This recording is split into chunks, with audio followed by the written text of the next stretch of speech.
This is Charlene O'Banion, a prison officer being accused of sleeping with an inmate. You felt me, I was like soaking through my clothes.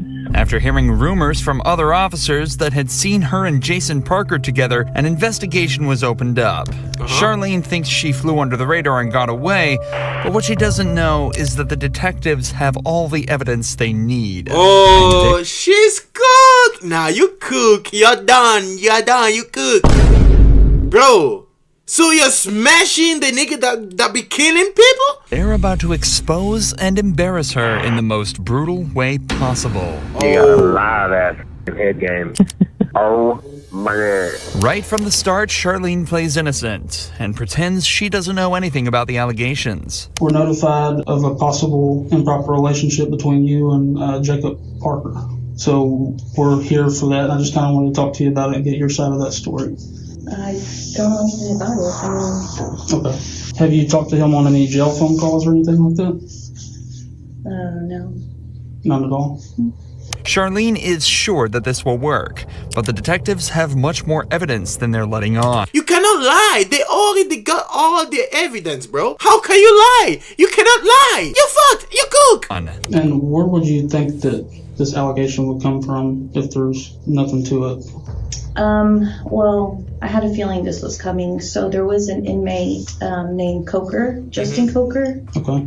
He got out of here for I don't know what period of time.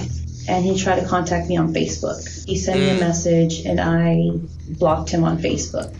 And I guess one time Parker was going back to Pequot to use the bathroom and he was talking like at the window with me. And I guess Coker like didn't like that, which I had no contact with him or anything. And Parker had told me that he had gone up to him and was like, don't talk to her or something crazy like that. So I'm just not trying to be rude here. I'm just, why would you expect this conversation to come up from that? Like now, if that happened a few months ago. Charlene claims that the only time she's had contact with Jason was a single time outside the jail bathroom, and it was a jealous inmate that started the rumor. But the detective is about to share some evidence that instantly proves that Charlene is hiding something. I don't know exactly how it started, like who it started from. But I was told that it was brought to somebody's attention, and then we looked at jail calls, and there's jail calls between you and Parker, and all that stuff's recorded. So I don't. You should know. Like, bro, is she stupid? Nah, she must be stupid. She must be slow in the head. They got everything recorded. They got everything, and you still make the mistake, bro. I don't want to say anything, but bro, female cops. Yeah. I don't think you're being completely truthful. Well, I kind of know that you're not. And I'm not trying to be rude when I say that. Yeah, no. I'm just kind of trying to lay it out on the table for you. So, can you kind of tell me what's going on here? I guess a few years ago, we talked, and then I ended up here, and then he ended up here. I didn't know if he was here. It wasn't anything like that. So it was like kind of like a situation before everything. Okay, I get it. I understand. Apparently, Charlene and Jason knew each other before prison and messed around before they both ended up here. This led to them joking around with each other here, but nothing else. Or at least, that's what she claims. In reality, the cops have recorded phone calls from inside the prison that tell a completely different story. So what about some of ththese phone conversations? No, not here or the phone. I just mean conversations y'all are having on the phone. No. Since he's been in here. Like sexual? Well, I'm not saying having phone sex, talking about sexual acts. From what I'm listening to on the calls, I take it as that you've given him oral sex at some point, is what I gather from these calls. No, that was like in the world, but we never dated. We just. What kind of conversations have you had with him since you started working here and he's been in the jail? Just talking about what would happen after he got out. And then the jail call recordings, have you been talking to him like while you're at home? Like he calls you from the jail while you're at home, or? Okay. Just 15 minutes into this interrogation, Charlene's original story is seeming less and less like the truth. She's been caught in multiple lies, admitted to having sexual relations with Jason in the past, and calling him regularly from her own home. This is highly irregular behavior for a prison officer, and it doesn't take a genius to realize something deeper may be going on. But the detective has some more questions pertaining to some more physical evidence. I haven't listened to this, but apparently there may be some talk in the calls about like photographs. Have you given him any photographs? Mm-mm. I gave him a photo. Some photos like showing a little bit the titties and the pussy, showing a little bit the pussy. You want to show the pussy? Okay. Photograph of his mom that he had asked for, and of his dog, Jax. Okay. Yeah. Have you given him any photographs of you? No, because... So one of the things we're going to be doing... Bro, she's trying not to laugh, bro. I know you did that shit, bro. She's trying not to laugh. Come on. Is like looking at cameras and stuff too. Has there been any times where y'all were alone? Or you go out of camera view or anything like that? Anything that's going to look suspicious that way? I don't think so. It's important to remember that Charlene has worked at this prison for a while now, and as such will know all the ins and outs of everything such as security camera blind spots and patrol officer schedules. You'd think that with all this knowledge, it'd be easy to hide a relationship with an inmate. But it seems that she forgot about a few vital pieces of information. Not least the facts that all phone calls placed from the prison are... How you don't know this shit, gang? I don't know how many years you work in this prison, but how you don't know this shit, gang? Even me, like, I don't work in a prison, but obviously I know that all the calls are recorded, because you never know, maybe like an inmate is like telling another guy from the phone, hey, come on, you need to like bring some like drugs, some like guns, you know. That's why it's very important for prison to record phone calls, and you should know that. You should be studying this shit. I don't even study this shit, but I know this shit. Reported. But thanks to the detectives, she's about to be reminded of this fact in a devastating way. Hey, baby. Go back. Baby, guess what? What, babe? I just won the blackjack game. Yay. I just won $30. I got a lot of stuff to clean and get rid of before you come home. I'm just kidding. Yeah. I'm just fucking with you. I was trying to make you think I have all these secret things. Yeah, I bet you do. What? What? What? What do you mean? I don't know. You probably got this weird sex swing hanging from the ceiling. Kenneth probably thinks it's a swing set. Oh, if I had that sex swing, you better believe I'd leave that sucker up for you. Would you really? Hell yeah. You'd let me put you in it? Yeah. With a gag ball and everything?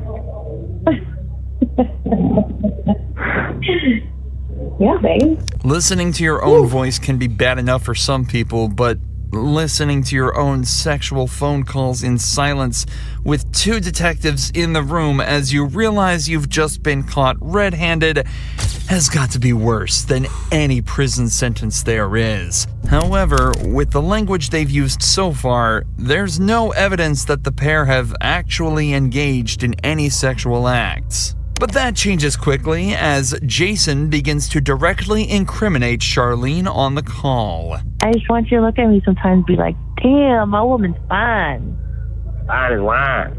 Mm-hmm. And you got a live ass fucking head game. Oh my god. It wasn't my best moments. I was just trying to get it done. Meh. Are you in bed? Don't even get me thinking about that because it makes me so horny. Like just going back and thinking about that. It gets you horny? Oh yeah. You felt me. I was like soaking through my clothes. You get very horny very easy. I always want to have sex. Good. Like that's not even. Not good. Bro, if I was in this situation, I would laugh so hard, bro.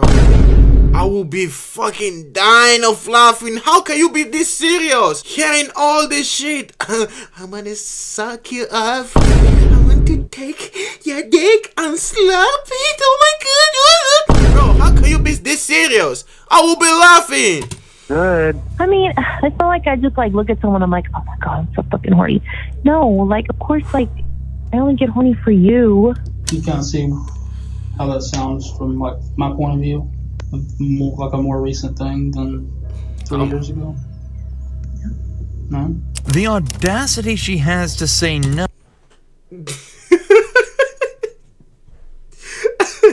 Bro, okay, I respect that she's standing on business, bro. At least she's standing on business. I respect that shit. Oh, after hearing that phone call is truly remarkable.